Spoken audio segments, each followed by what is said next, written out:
താപനിലയുമായി ബന്ധപ്പെട്ട പ്രധാന പദങ്ങൾ. ഒന്ന്, ദൈനിക താപാന്തരം. ഒരു ദിവസത്തെ ഏറ്റവും കൂടിയ താപനിലയും കുറഞ്ഞ താപനിലയും തമ്മിലുള്ള വ്യത്യാസമാണ് ദൈനിക താപാന്തരം. വാർഷിക താപാന്തരം. ഒരു വർഷത്തിലെ ഏറ്റവും ചൂട് കൂടിയ മാസത്തിലെയും ഏറ്റവും തണുപ്പുള്ള മാസത്തിലെയും ശരാശരി താപനിലകൾ തമ്മിലുള്ള വ്യത്യാസമാണ് വാർഷിക താപാന്തരം, ആനുവൽ റേഞ്ച് ഓഫ് ടെമ്പറേച്ചർ. ഈ സമതാപരേഖകൾ അല്ലെങ്കിൽ ഐസോതേർംസ്, ഒരേ താപനിലയിലുള്ള സ്ഥലങ്ങളെ തമ്മിൽ ബന്ധിപ്പിച്ച് ഭൂപടങ്ങൾ വരയ്ക്കുന്ന സങ്കല്പികകളാണ് സമതാപരേഖകൾ അല്ലെങ്കിൽ ഐസോതേർംസ്. വർഷകം. അന്തരീക്ഷത്തിലെ നീരാവി ഘനീഭവിച്ച ജലകണികകളോ ഹിമകണങ്ങളോ ആയി മാറി ഭാരം താങ്ങാനാവാതെ വരുമ്പോൾ ഭൂഗർഭാകർഷണം മൂലം ഭൂമിയിലേക്ക് പതിക്കുന്ന പ്രതിഭാസമാണ് വർഷണം. മഴ, മഞ്ഞ്, ആലിപ്പഴം തുടങ്ങിയ പല രൂപങ്ങളിലും ഇത് സംഭവിക്കാം. വർഷണത്തിന്റെ രൂപങ്ങൾ. ഒന്ന്, മഴ. ഏറ്റവും സാധാരണയായി കാണപ്പെടുന്ന വർഷണ രൂപമാണ് മഴ. ജലകണികളുടെ രൂപത്തിലാണ് ഇത് ഭൂമിയിലെത്തുന്നത്. തുള്ളികളുടെ വ്യാസം സാധാരണയായിട്ട് 0.5 മില്ലിമീറ്ററിൽ കൂടുതലായിരിക്കും. ഇതിൽ കുറഞ്ഞാൽ ഇതിനെ ചാറ്റൽ മഴ അല്ലെങ്കിൽ ഡ്രിസിൽ എന്നാണ് അറിയപ്പെടുന്നത്. മഞ്ഞ് അല്ലെങ്കിൽ സ്നോ. അന്തരീക്ഷ താപനില 0 ഡിഗ്രി സെൽഷ്യസിൽ താഴെയാകുമ്പോൾ നീരാവി നേരിട്ട് ഹിമകണങ്ങളായി രൂപാന്തരപ്പെട്ട് താഴേക്ക് പതിക്കുന്നതാണ് മഞ്ഞുവീഴ്ച. അന്തരീക്ഷ താപനില 0 ഡിഗ്രി സെൽഷ്യസിൽ താഴെയാകുമ്പോൾ നീരാവി നേരിട്ട് ഹിമകണങ്ങളായിട്ട് ഘനീഭവിക്കുന്നു, അങ്ങനെ അത് താഴേക്ക് പതിക്കുന്നു. ഷഡ്ഭുജാകൃതിയിലുള്ള അല്ലെങ്കിൽ ഹെക്സോഗണൽ ആയിട്ടുള്ള ഹിമകണങ്ങളായിട്ടാണ് ഇത് രൂപം കൊള്ളുന്നത്.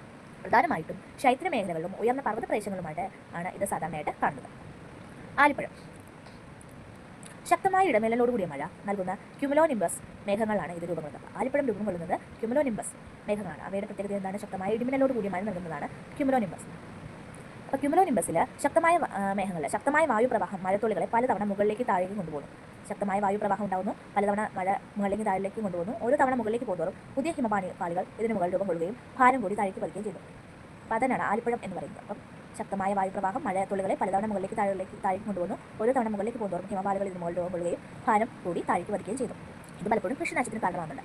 ഹിമമഴ അല്ലെങ്കിൽ സ്ലീറ്റ്. മഴത്തുള്ളികൾ താഴേക്ക് വരുമ്പോൾ ഭൂമിയുടെ അടുത്ത തണുത്ത വായുപാളികൾ അല്ലെങ്കിൽ 0 ഡിഗ്രി സെൽഷ്യസ് താഴെയുള്ള തണുത്ത വായുപാളികളിൽ കടന്നു പോകുമ്പോൾ തണുത്തുറഞ്ഞ ചെറിയ ഐസോട്ടുകളായി മാറുന്നതാണ് ഹിമമഴ. ഇത് ആലിപ്പഴം പോലെ വലുതായിരിക്കില്ല. മഴയുടെ രൂപീകരണം, ഫോർമേഷൻ ഓഫ് റെയിൻ. മഴയുണ്ടാകാൻ 2 പ്രധാന ഘടകങ്ങൾ ആവശ്യമുണ്ട്. ഒന്ന്, ഘനീകരണം അല്ലെങ്കിൽ കണ്ടൻസേഷൻ. അന്തരീക്ഷത്തിലെ നീരാവി തണുത്ത ജലകണങ്ങളായി മാറുന്ന പ്രക്രിയയാണ് ഘനീകരണം. ഇതിന് ഘനീകരണ മർമ്മം എന്നറിയപ്പെടുന്ന പൊടിപടലങ്ങൾ, ഉപ്പുകണങ്ങൾ തുടങ്ങിയവ ആവശ്യമാണ്. ജലകണികളുടെ വളർച്ച. മേഘങ്ങളിലെ ചെറിയ ജലകണികൾ കൂടിച്ചേർന്ന് വലുതാവുകയും ഭൂഗർഭാകർഷണം മൂലം താഴേക്ക് പതിക്കുകയും ചെയ്യുന്നു. മഴ വിവിധ തരം. മഴയുണ്ടാകുന്ന സാഹചര്യങ്ങളെ അടിസ്ഥാനമാക്കി അതിനെ 3ആയി തരംതിരിക്കാം. ഇത് മത്സര പരീക്ഷകളിലെ ഒരു പ്രധാന ഭാഗമാണ്. ഒന്ന്, സംവഹന മഴ. 2, പർവ്വതമഴ അല്ലെങ്കിൽ ശൈലവൃഷ്ടി. അല്ലെങ്കിൽ 3, ചക്രവാത മഴ അല്ലെങ്കിൽ അതിർത്തി മഴ. അപ്പോൾ മഴ ഉണ്ടാകുന്ന സാഹചര്യങ്ങളെ അടിസ്ഥാനമാക്കി അതിനെ 3ആയി തരംതിരിക്കാം. ഒന്ന്, സംവഹന മഴ അല്ലെങ്കിൽ കൺവെക്ഷണൽ റെയിൻഫോൾ എന്നറിയപ്പെടുന്നു. എന്താണ് സംവഹന മഴ? എവിടെ സംഭവിക്കുന്നു? പ്രധാനമായിട്ടും ഉഷ്ണമേഖലാ പ്രദേശങ്ങളിൽ, പ്രത്യേകിച്ച് ഭൂമധ്യരേഖ കാലാവസ്ഥാ മേഖലയിലാണ് സംവഹന മഴ കാണുന്നത്. സംവഹന മഴ കാണുന്നത് പ്രധാനമായും ഉഷ്ണമേഖലാ പ്രദേശങ്ങളാണ്. അത് എങ്ങനെ രൂപപ്പെടുന്നു? ശക്തമായ സൂര്യരശ്മികളേറ്റ് ഭൂമി ചൂടാകുന്നു. ഭൂമിയുടെ ചേർന്ന വായുവും ചൂട് പിടിച്ച് വികസിച്ച് മുകളിലേക്ക് ഉയരുന്നു.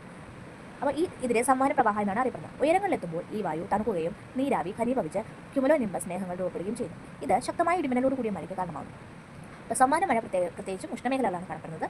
അപ്പം ഇതിൻ്റെ പ്രത്യേകത എന്ന് പറയുന്നത് ഇടിമിന്നലോട് കൂടി ആ ക്യുമുലോനിംബസ് മേഘങ്ങൾ രൂപപ്പെടാൻ കാരണമാകുന്നു എന്നതാണ്. പിന്നെ അതുപോലെ തന്നെ സാധാരണ ഉച്ചയ്ക്ക് ശേഷമാണ് ഈ മഴ പെയ്യുന്നത്. അപ്പോൾ സംവഹന മഴയുടെ പ്രത്യേകത ഉച്ചയ്ക്ക് ശേഷമാണ് സംവഹന മഴ പെയ്യുന്നത്.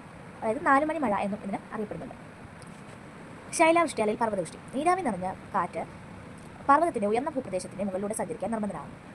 ഉയരങ്ങളിലേക്ക് പോകുന്നതോറും കാറ്റ് തണുക്കുകയും ഘനീഭവിക്കുകയും മേഘങ്ങൾ രൂപപ്പെട്ട് മഴ പെയ്യുകയും ചെയ്യുന്നു. ഉയരങ്ങളിലേക്ക് പോകുന്നതോറും കാറ്റ് തണുക്കുന്നു, ഘനീഭവിക്കുന്നു, മേഘങ്ങൾ രൂപപ്പെട്ട് മഴ പെയ്യുകയും ചെയ്യുന്നു. കാറ്റിന് അഭിമുഖമായ വശം അല്ലെങ്കിൽ വിൻഡ് വാർഡ് സൈഡ്. ഇവിടെ കാറ്റ് മുകളിലേക്ക് ഉയർന്നതിന് ധാരാളം മഴ ലഭിക്കുന്നു. കാറ്റിന് പ്രതിമുഖമായ വശം അല്ലെങ്കിൽ ലീവാർഡ് സൈഡ്. പർവ്വതം കടന്ന് താഴേക്ക് ഇറങ്ങുന്ന കാറ്റിൽ നീരാവിയുടെ അളവ് കുറവായിരിക്കും. താഴേക്ക് വരുന്നതിനനുസരിച്ച് കാറ്റ് ചൂടാകുന്നതിനാൽ ഘനീകരണം നടക്കില്ല. അതിനാൽ ഇവിടെ മഴ വളരെ കുറവായിരിക്കും. ഈ പ്രദേശത്തെ മഴതയിൽ പ്രദേശം അല്ലെങ്കിൽ റെയിൻ ഷാഡോ റീജിയൻ എന്ന് വിളിക്കുന്നു. നീരാവി കുറഞ്ഞ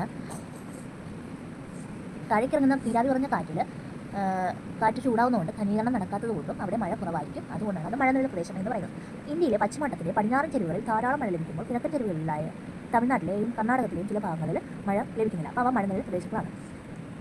ചക്രവാത മഴ. ചക്രവാത മഴ രൂപപ്പെടുന്നത് ഉഷ്ണവായുവും ശീതവായുവും കൂടി ചേരുമ്പോൾ ആണ് ഇത് രൂപപ്പെടുന്നത്. അപ്പോൾ ഉഷ്ണവായുവും ശീതവായുവും കൂടി ചേരുമ്പോൾ ഉണ്ടാകുന്ന മഴയാണ് ചക്രവാത മഴ. അപ്പം ഭാരം കുറഞ്ഞ ഉഷ്ണവായുവിന് ഭാരം കുറവാണ്. ഭാരം കൂടിയ ശീതവായുവിന് മുകളിലൂടെ തള്ളി നീക്കപ്പെടുന്നു. ഭാരം കുറഞ്ഞ ഉഷ്ണവായു ഭാരം കൂടിയ ശീതവായുവിന് മുകളിലൂടെ തള്ളി നീക്കപ്പെടുന്നു. മുകളിലേക്ക് ഉയർന്ന ഉഷ്ണവായു തണുത്ത ഘനീഭവിച്ച് മഴയായിട്ട് പെയ്യുന്നു. ഉഷ്ണവായുവും ശീതവായുവും സന്ധിക്കുന്ന അതിർത്തി പ്രദേശത്തെ വാതാഗ്രം എന്ന് അറിയപ്പെടുന്നു അല്ലെങ്കിൽ ഫ്രണ്ട്. മിതോഷ്ണ മേഖലകളിലാണ്, അതായത് ടെമ്പറേറ്റ് റീജിയൻസിൽ, അതായത് മിതമായിട്ടുള്ള ഉഷ്ണമുള്ള പ്രദേശങ്ങളിലാണ് ഈ മഴ കൂടുതലായി കാണപ്പെടുന്നത്. ന്യൂനമർദ്ദ മേഖലകളായ ചക്രവാതങ്ങളുമായി ബന്ധപ്പെട്ട ഈ മഴ ഉണ്ടാകാം. പ്രധാന പോയിന്റ്: മഴ അളക്കുന്ന ഉപകരണം മഴ മാലിന്യം. സമവർഷരേഖകൾ ഒരേ അളവിൽ മഴ ലഭിക്കുന്ന പ്രദേശങ്ങളെ യോജിപ്പിച്ച ഭൂപടത്തിൽ വരയ്ക്കുന്ന സാങ്കല്പിക രേഖയാണ് സമവർഷ രേഖകൾ അല്ലെങ്കിൽ ഐസോ ഹൈറ്റ്സ്. നേരത്തെ ഐസോ ടേംസ് പറഞ്ഞു, അതായത് ഒരേ താപനിലയുള്ളത്. ഇത് ഒരാളിൽ മഴ ലഭിക്കുന്നത് ഐസോ ഹൈറ്റ്സ്.